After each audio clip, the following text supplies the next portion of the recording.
Saudara, di Kendal, Jawa Tengah ada wilayah yang dikenal dengan kota santri, yaitu Kecamatan Kaliwungu. Di Kaliwungu ini menjadi pusat dakwah Islam sejak abad ke-15 dan 16 untuk wilayah Jawa Tengah, khususnya adalah di Kaliwungu ini sendiri.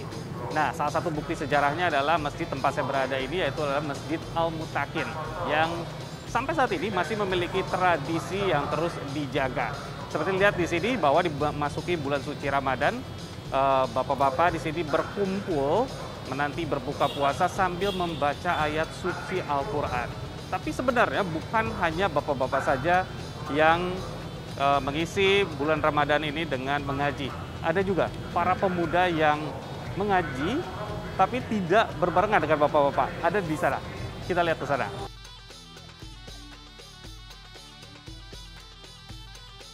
Nah, di sini adalah lokasi dari para pemuda yang mengisi waktu puasa mereka menjelang berbuka.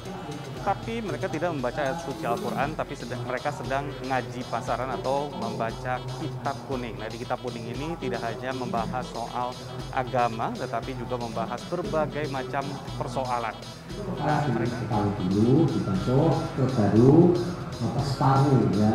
Ada perbedaan ngaji pasaran di sini karena guru yang menerjemahkan kitab kuning ini menggunakan bahasa Jawa. Kenapa bahasa Jawa? Karena bahasa Jawa dianggap bisa menerjemahkan bahasa Arab sehingga memiliki arti yang paling mendekati. Nah, tradisi ini memang sudah berjalan ratusan tahun lamanya dan mereka hanya datang santri-santri ini saat bulan puasa, dan setelah selesai bulan puasa dan mengikuti pasaran ini mereka akan kembali ke daerahnya masing-masing.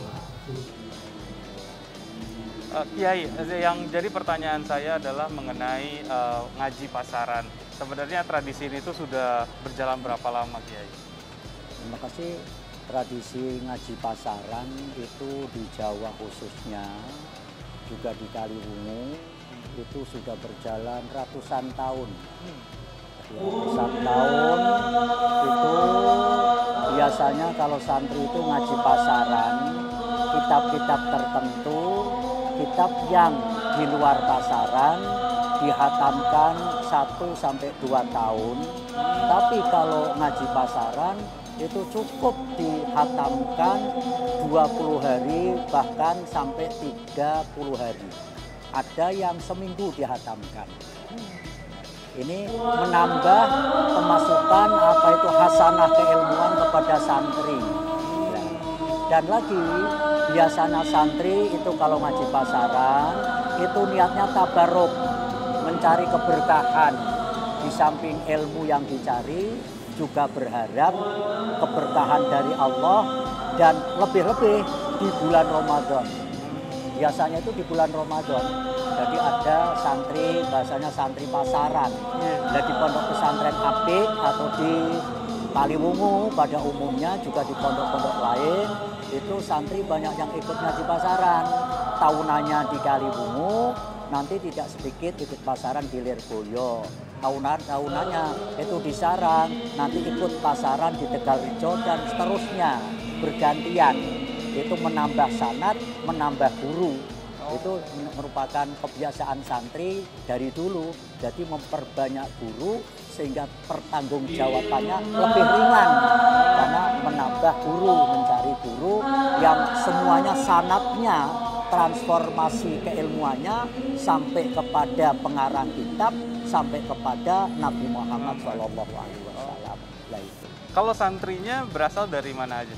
Dari beberapa kota, bahkan di Apik ini khususnya ada yang dari Jambi, ada dari Riau, ada dari Kepulauan Sumatera, ada dari Kalimantan juga ada. Jadi mereka kesini cuman untuk ikutan pasaran di bulan Ramadan? Ya, itu. Dan pulang lagi tuh? Ya, nanti pulang lagi. Di samping kalau yang memang tahunan di sini ada. Tapi kalau yang pasaran di bulan Ramadan, nanti tanggal 15 itu sudah banyak yang pulang.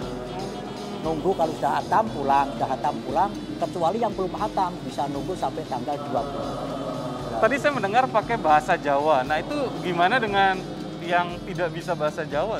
Dan kenapa juga pakai bahasa Jawa? Ya, biasanya gini, kalau santri itu memakai makno gandul, itu pakainya bahasa Jawa. Karena bahasa Jawa yang bisa lebih sesuai dengan apa itu bahasa Arab. Bahasa Arab. Lah orang yang tidak paham bahasa Jawa, tapi kalau sudah buka kitab dengan cara memaknai kiai bahasa Jawa itu bisa paham. Di sini banyak orang yang tidak bisa bahasa Jawa, bahasanya Sunda, tapi kalau ngaji bisa dengan bahasa Jawa. Itu kelebihan bahasa Jawa. Diakui atau tidak diakui keberkahan bahasa Jawa. Sehingga makna gandul dari kiai-kiai Nusantara itu memakai bahasa Jawa. Di samping Arapegon, nulis tapi pakai Arapegon. Bahasa Indonesia yang ditulis dengan huruf Arab. Itu berlaku di pondok-pondok pesantren Salam. Kiai, terakhir kalau soal kitab kuning yang dibaca, nah itu berisi soal apa aja sih biasanya? Oh, sangat banyak. Karena hakikatnya itu kitab itu susunan yang berbahasa Arab, fannya itu macam-macam. Ada fan hisab, ya, ada fan matematika, ada fan biologi, ada fan lagi ilmu apa itu, ilmu tib, ilmu kedokteran, ada yang terkait dengan hadis, terkait dengan Quran, tafsir, usul fikih, kaidah fikih, balaghah, itu bade, kaitan lagi dengan apa? Lafal hakikat dan lafal majaz, kaitan dengan ketuhanan tauhid. Jadi bukan hanya satu fan. Jadi anggapan orang kalau kitab itu kitab kuning hanya berkaitan dengan ibadah mahdoh, tidak, ibadah ghairu mahdoh lebih banyak.